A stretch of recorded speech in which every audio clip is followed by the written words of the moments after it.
اللہ تعالیٰ نے جو انسان پیدا کیے ہیں ان کے مزاج مختلف ہیں. ان میں کچھ لوگ ہوتے ہیں جو قوی ہوتے ہیں ارادے کے، جو فیصلہ کر لیا ڈٹ گئے. کچھ لوگوں میں وہ قوت ارادی اتنی مضبوط نہیں ہوتی، وہ ادھر ادھر سوچتے رہتے ہیں. کچھ لوگ جسمانی طور پر بہت توانا ہوتے ہیں، کچھ لوگ جسمانی طور پر پیدائشی طور پر کمزور ہوتے ہیں. تو اگر کوئی قوت ارادی کمزور رکھنے والا شخص ہے، وہ بھی تو اللہ کی تخلیق ہے، اللہ کا بندہ ہے، خطاؤں کا ظہور ہو جاتا ہے، توبہ کرتا ہے، پھر کچھ عرصے کے بعد پھر خطا کا ظہور ہو جاتا ہے، پھر توبہ کرتا ہے. تو ہم تو یہ سمجھیں گے کہ ایک حد کے بعد پھر اس کی توبہ قبول نہیں ہونی چاہیے. لیکن حدیث سنیے.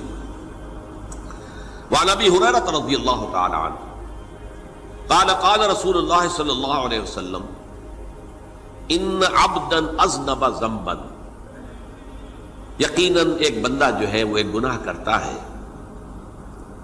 فقال، پھر وہ کہتا ہے رب، اے میرے پروردگار، اذنبت فاغفر لی، مجھ سے گناہ ہو گیا ہے، مجھے معاف فرما دے.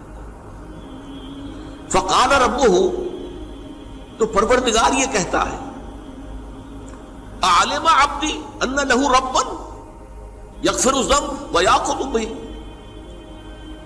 میرا یہ بندہ یہ جانتا ہے کہ اس کا ایک رب ہے جو گناہ معاف بھی کر سکتا ہے اور سزا دے بھی سکتا ہے. کیا مانی ہوئے؟ گناہ اس نے کیا ہے لیکن جانتا ہے اللہ کو کہ وہ معاف بھی فرما سکتا ہے، تبھی تو وہ اللہ سے معافی کی درخواست کر رہا ہے. اس کے اس جاننے کی بنیاد پر، اس کے اس علم کی بنیاد پر، اس کے اس ایمان کی بنیاد پر فرمایا غفرت لعبدی، میں نے اپنے بندے کو معاف کر دیا. ثم مکث ما شاء اللہ، پھر وقت گزرا جتنا کہ اللہ نے چاہا. ثم اذنب ذنبا، پھر اس سے گناہ ہو گیا. فقال رب اذنبت ذنبا فاغفر، پھر کہتا ہے پروردگار مجھ سے گناہ ہو گیا، پھر مجھے معاف فرما دے. فقال ربہ، اللہ فرماتا ہے عالم عبدی ان لہ ربا یغفر الذنب ویأخذ بہ، میرا بندہ ہے نا جو جانتا ہے کہ اس کا ایک رب ہے، ایمان باللہ اس کے اندر ہے، تبھی تو پکار رہا ہے. اور یہ بھی جانتا ہے کہ وہ گناہ معاف بھی کر سکتا ہے اور چاہے تو پکڑ بھی سکتا ہے، سزا بھی دے سکتا ہے. تو فرمایا، اللہ تعالیٰ فرماتے ہیں میں نے فرمایا کہ میں نے معاف کر دیا. ثم مکث ما شاء اللہ، پھر ایک عرصہ گزرا اس کے بعد. ثم اذنب ذنبا، پھر اس نے گناہ کیا. قال رب اذنبت ذنبا آخر، اس نے کہا پروردگار میں نے تو پھر ایک اور گناہ کر دیا، فاغفر لی، مجھے بخش دے. فقال اعلم عبدی ان لہ ربا یغفر الذنب ویأخذ بہ، میرا بندہ جانتا ہے نا کہ اس کا ایک رب ہے جسے وہ پکار رہا ہے، کہ وہ جانتا ہے کہ اسے اختیار حاصل ہے کہ چاہے تو بخش دے اور چاہے تو پکڑ لے. اس کے اس علم، اس ایمان کی بنیاد پر میں نے اسے معاف کر دیا. ایک اور حدیث، میں نے چونکہ اس گفتگو کے لیے ان احادیث کا تفحص کیا ہے، یہ تو بہت ہیں حدیثیں، میں نے ان میں سے کچھ چنی ہیں. ہمارے بعض واعظ ناصح وہ بھی کسی شخص کو روکتے رہے، برائیوں سے روکتے رہے، نہیں رکتا تو کہیں غصے میں آ کے اللہ تجھے کبھی معاف نہیں کرے گا. یہ کتنا بڑا جرم ہے، اس کا اندازہ کیجئے اس حدیث سے. تم میرے بندے کو میری رحمت سے مایوس کر رہے ہیں، کتنا بڑا جرم ہے، اس کا اندازہ کیجئے. یہ مسلم شریف کی روایت ہے عن جندب، حضرت جندب رضی اللہ تعالی عنہ سے، ان رسول اللہ صلی اللہ علیہ وسلم حدث، کہ اللہ کے رسول صلی اللہ علیہ وسلم نے ایک واقعہ بیان کیا. ان رجلا قال، کہ ایک شخص نے یہ کہا واللہ لا یغفر اللہ لفلان، کہ خدا کی قسم اللہ تعالیٰ فلاں شخص کو کبھی معاف نہیں کرے گا. وَأَنَّ اللَّهَ تَعَالَى قَالَ، اس پر اللہ تعالیٰ نے یہ فرمایا منزل نزیت اللہ علیہ، یہ کون ہے جو میرے اوپر حکومت کرنے والا آ گیا، جو میری طرف سے حکم لگا رہا کہ میں کبھی معاف نہیں کروں گا؟ منزل نزی، کون ہے وہ شخص؟ الذی یتعلی علیہ انی لا اغفر لفلان، کہ میں فلاں شخص کو کبھی معاف نہیں کروں گا، قد غفرت لفلان، اس کو تو میں نے معاف کر دیا، واحبطت عملہ، اس شخص کے تمام اعمال میں نے ضائع کر دیے کہ تم نے میرے بندے کو مایوس کیا۔ یہ ہے جرم کی انتہا۔ تو توبہ کی دعوت دیتے رہو، توبہ کے لیے لوگوں کو آمادہ کرتے رہو، توبہ جو ہے اس کے لیے ترغیب دیتے رہو، اللہ تعالیٰ معاف فرمانے والا۔ اب آخری حدیث سنا رہا ہوں، یہ تو بہت ہی عجیب حدیث ہے اور متفق علیہ، یہ بخاری اور مسلم دونوں میں۔ حضرت ابو سعید الخدری رضی اللہ تعالی عنہ جو ہے وہ اس کے راوی ہیں۔ حضور نے فرمایا کانا فی من کانا قبلکم رجل قتل 99 نفسا، تم سے پہلے جو امت تھی بنی اسرائیل، گویا کہ ان کا ذکر ہے، اس میں ایک آدمی ایسا تھا جس نے 99 قتل کیے تھے۔ اب آپ اندازہ کیجئے کتنا بڑا گناہ کبیرہ ہے قتل۔ قرآن مجید میں آتا ہے فَكَأَنَّمَا قَتَلَ النَّاسَ جَمِيعًا، اگر ایک انسان کو بھی ناحق قتل کر دیا گیا تو یہ ایسی ہے گویا کہ اس نے پوری نوع انسانی کو قتل کر دیا، اس نے 99 قتل کیے۔ فَهَلْ لَهُ مِن تَوْبَةٍ، پھر اس کے بعد یہ ہوا کہ اس کے اندر توبہ کا جذبہ پیدا ہوا۔ فَسَأَلَ عَنْ أَعْلَمِ أَهْلِ الْأَرْضِ، تو اس نے پھر سوال کیا، لوگوں سے پوچھا کہ زمین میں رہنے والوں میں کون سب سے بڑا عالم ہے؟ فَدُلَّ عَلَى رَاهِبٍ، تو اسے بتایا گیا فلاں راہب فلاں جگہ پر ہے، وہ بہت نیک ہے، بڑا عالم ہے۔ فَأَتَاهُ، وہ اس کے پاس آیا، فَقَالَ أَنَّهُ قَتَلَ 99 نَفْسًا فَهَلْ لَهُ مِن تَوْبَةٍ، انہوں نے کہا دیکھیے راہب صاحب، میں نے 99 انسان قتل کیے، اب مجھے یہ بتائیے کہ میرے لیے توبہ کا کوئی امکان ہے؟ فقال لا، اس نے کہا نہیں۔ فقتلہ، اس نے اس کو بھی قتل کر دیا۔ فکمل بہ 100، اپنی سینچری مکمل کر لی، مطلب 99 کے بعد ایک کی کسر تھی، اس کو بھی قتل کیا، 100 پورے کر لیا۔ ثم سأل عن عالم اہل الارض، پھر اس نے پوچھا کوئی اور، کوئی بڑے عالم انسان ہو۔ فدل علی رجل عالم، پھر اس کی رہنمائی کی گئی ایک بڑے عالم شخص کی طرف۔ فقال انه قتل 100 نفس، تو اس نے وہاں جا کر کہا کہ میں 100 انسان ہلاک کر چکا ہوں، قتل کر چکا ہوں۔ فهل له من توبہ، میرے لیے توبہ کا کوئی امکان ہے؟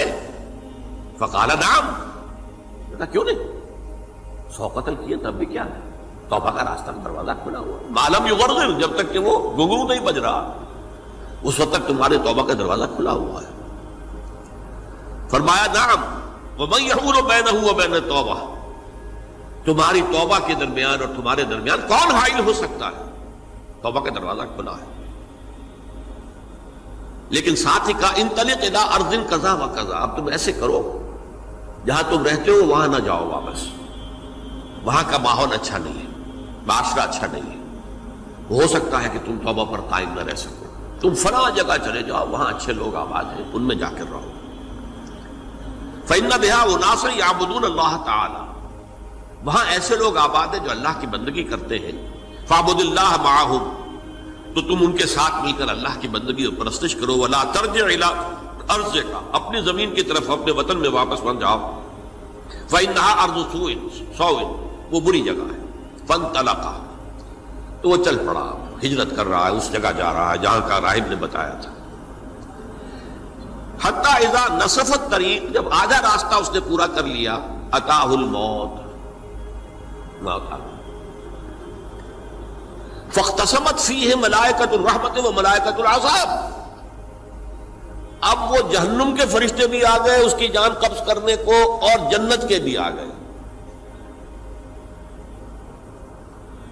فقالت ملائکۃ الرحمہ، رحمت والے جو فرشتے ہیں جنت والے، انہوں نے کہا جا تائبا مقبلا بقلبہ اللہ تعالی، یہ شخص توبہ کر کے اللہ تعالیٰ کی طرف ہجرت کر رہا تھا، اس لیے اس کی نیت کی بنیاد پر اب یہ جنتی ہے، لہذا اس کی روح ہم قبض کریں۔